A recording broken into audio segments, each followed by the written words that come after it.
All right, we are here with Council President Mary Sheffield.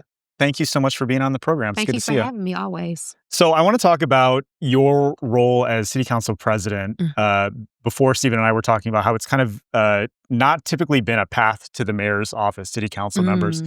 Mm. Here in Detroit, the president is selected by colleagues. They have to basically vouch that they want you to lead them. What comes with that responsibility? Like, tell us, what is the role of the council president? Yeah, I mean, one thing that I think a lot of people don't know is we serve as the administrative kind of branch of overseeing the operations of all the employees on the 13th floor. And so all of the administrative staff we oversee. And so that function comes under the council president's office. But traditionally, outside of that, I mean, we run the formal sessions, ensure that the agenda is set, that appropriate items are referred to committees. And I preside over the formal session on Tuesdays. And then the administrative function as well.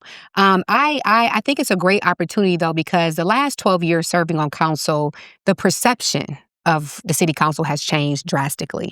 And people oftentimes say, this has not been a path to the mayor's office. And I understand why, because in the past, council always had, and we still are blamed for everything.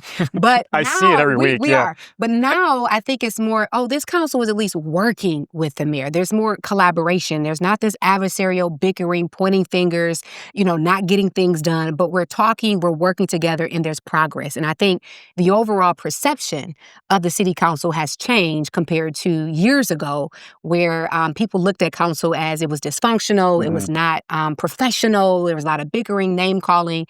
And that whole atmosphere, I believe, has changed, which has allowed a different perception, which I think will help in this upcoming race. Yeah, I think that's really worth emphasizing. The mayor's talked about this a lot at his State of the City events, that the relationship has much improved. Yes. I think it was in 2021, we had a pretty new slate of council members elected. A lot of the people who were there are on their first term. A lot of longer time members like you and Pro Tem Tate.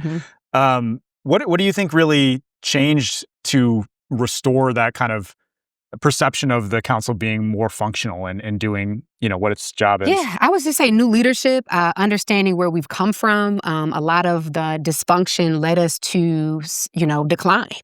We came out of bankruptcy. We were not getting things done. And I think it was a disservice to our residents. And I think people wanted to see leadership that was able to get things done. And so with the new council, with council by districts, I think also played a role, which allowed, for example, someone like myself to be elected for the first time in the history of Detroit. It allowed for a new slate of leaders and bringing a different perception, a different method of leadership that allows now for that collaborative effort and professionalism that I think we all deserve. So you've called yourself the most qualified candidate in this race. Tell me about some of the things that you've been able to accomplish in the last decade, being at the top of the council. Yeah, so aside from the people's bills, which I do encourage the listening audience to go view. BridgeDetroit.com, we've got some reporting on that as well. Yeah, please do, and thank you for covering that, because it's really over 20 pieces of legislation that really came from grassroots up. It came from the people, it came from listening to the concerns of everyday voices and responding not with just rhetoric, but literally with sound policy to address those issues. So over 20 pieces of legislation. Aside from that, just the investment in parks, the amount of economic development, the $1 billion that we've created in affordable housing over the last 8 to 10 years, I definitely played a huge role in getting that happen, making that happen.